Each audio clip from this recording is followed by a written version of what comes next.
Le savoir debout, du haut du piédestal d'un savoir plongé. Debout supporters, voici le Sénégal de la gloire, à la conquête de Qatar, filant vers la victoire. Je suis volontaire qui plaide, honoraire. Je suis volontaire sans couleur. Je suis volontaire pour le futur qui anéantit les douleurs. Merci à madame, et messieurs pour ces belles réclamations. Comment, à un moment ou à un autre, d'un parcours de vie, on se retrouve dans un parcours d'écriture? C'est-à-dire que vous êtes journaliste, c'est vrai, mais comment vous êtes devenu écrivain? Et justement, pour répondre à cette question, c'est parce que pourquoi je suis devenu écrivain. Mon jeune frère, il est aussi auteur. Il vient de sortir son deuxième ouvrage.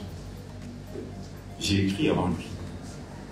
Mais c'est parce que justement, on a évolué, on a grandi justement dans un environnement littéraire, des grands frères qui, je ne vais pas dire aiment le verbe, mais aiment plutôt les lettres, aiment plutôt l'écriture. Donc, très curieux, alors j'ai dit c'est tout. Les premiers poèmes que j'ai écrits, c'est des alexandrins. Mais là, j'écris, c'est des vers libres. Vous allez poser la question de pourquoi je n'ai pas publié les alexandrins. Parce que justement, voilà, on est devenu adolescent avec beaucoup plus de liberté. Donc, pas de poésie dogmatique, pas de dogme, alors il fallait se libérer. Et c'est de petites écritures collégiennes que j'ai collectionnées. Ce sont des poèmes qui sont empreints justement de réminiscences scolaires. Parce que justement, je suis nostalgique. Déjà à cette époque, on m'appelait Baudelaire, d'autres Césaire, Senghor, n'est-ce pas? Donc j'ai eu tous les sobriquets pratiquement. Je me suis dit, il faut être moi-même.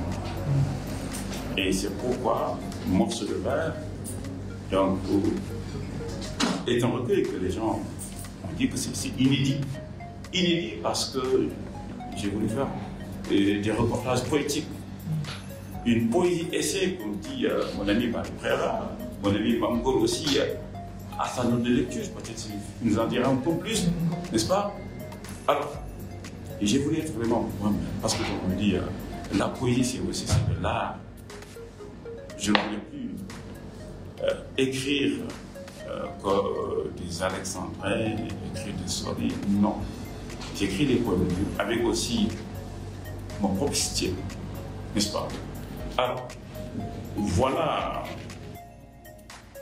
Et à faire une question, pourquoi ou comment, en tout cas, je suis devenu auteur, et comme je vous dis, ça c'est mon deuxième recueil. Auparavant, j'avais fait aussi un essai récit.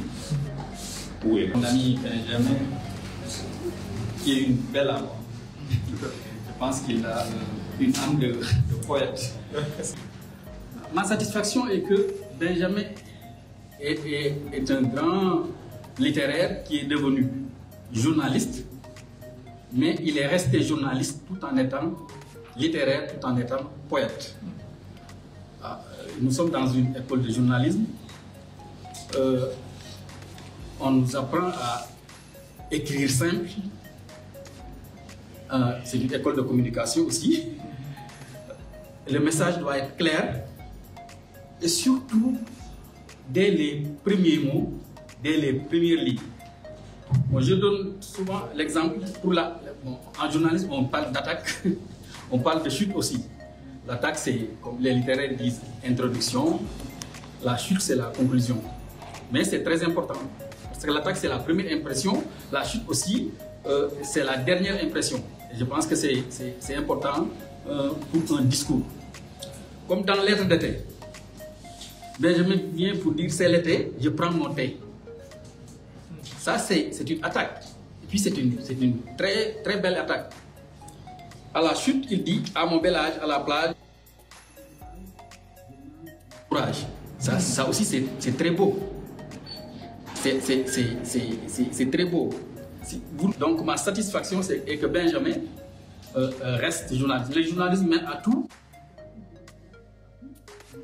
Si mène à tout. Benjamin il est resté pédagogue, il est resté journaliste et je pense que pour ça il mérite des des applaudissements très appuyés. Je suis subjugué par ce livre. Il a rappelé, c'est difficile même de classer cette œuvre-là juste dans la catégorie de recueil de poèmes. C'est vrai, c'est un recueil de poèmes, les professionnels le diront, mais je le taquine en disant c'est comme un essai, parce qu'il ne fait pas simplement de l'art pour de l'art, juste de la musicalité, de belles lettres, mais il y a du sens profond. Il aborde l'actualité, il donne son opinion sur beaucoup de choses, beaucoup d'enjeux, de défis actuels.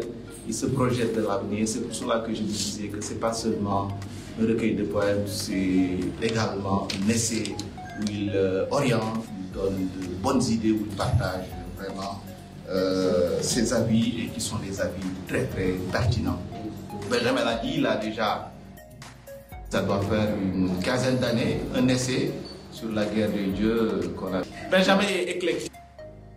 Il s'intéresse à tout, machallah. Il s'intéresse à tout. Hein.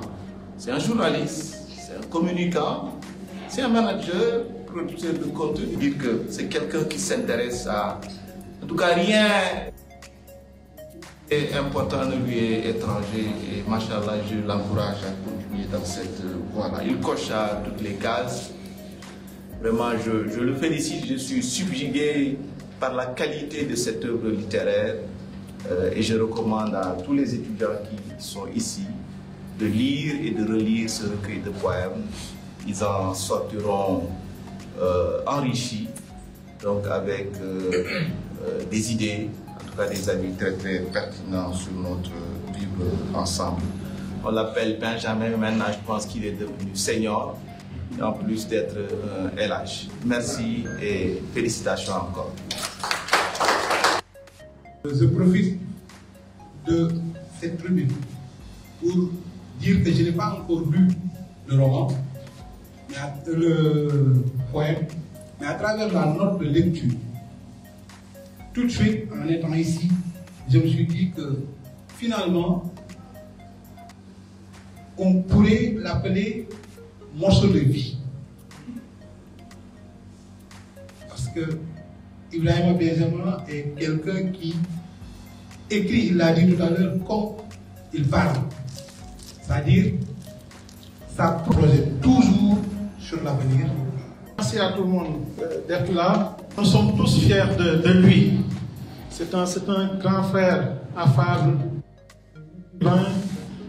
qui nous encourage beaucoup.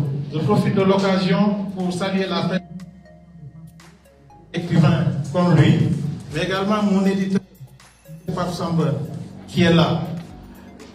Je pourrais même dire que c'est Benjamin qui m'a aidé à être écrivain. J'en suis à mon 3e. Je remercie ici. Également remercier de Monseigneur. J'ai eu à lire la note de lecture qu'il a faite par rapport à l'œuvre. Je pense que c'est une excellente note de lecture. Moi également, je n'ai pas du tout manqué de faire une note de lecture quand Benjamin m'a donné l'opportunité de lire cette œuvre. Et je me suis dit que la poésie est une fusion harmonieuse entre le sensible. Sous ce rapport, Benjamin nous plonge dans un univers poétique à la fois nostalgique et mystique. Morceau de verre est une poésie d'espoir malgré les couleurs mortifères de la condition humaine. C'est un appel pressant au don de soi, au don pour la patrie, pour un Sénégal prospère dans une Afrique libre. Encore une fois,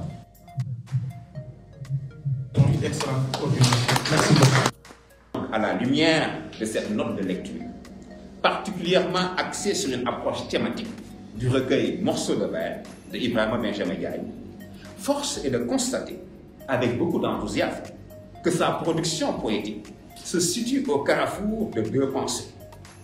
Celle de Jean Cocteau d'une part, celle de Paulo Coelho, selon laquelle écrire, c'est hurler en silence.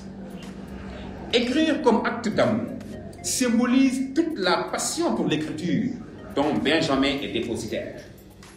Écrire comme extériorisation d'un hurlement intérieur. Je crie des vers vers des oreilles dures. J'aime les hommes et les femmes de ma terre, et parce que de tout mon cœur je vous aime, je n'attends nulle heure de sanglots et requiem, je n'attends nul éclat au grand jour de refoulée haine. Pour inviter de mon stylo vos belles âmes à l'armure par ces poèmes. Bon vent aux morceaux de verre.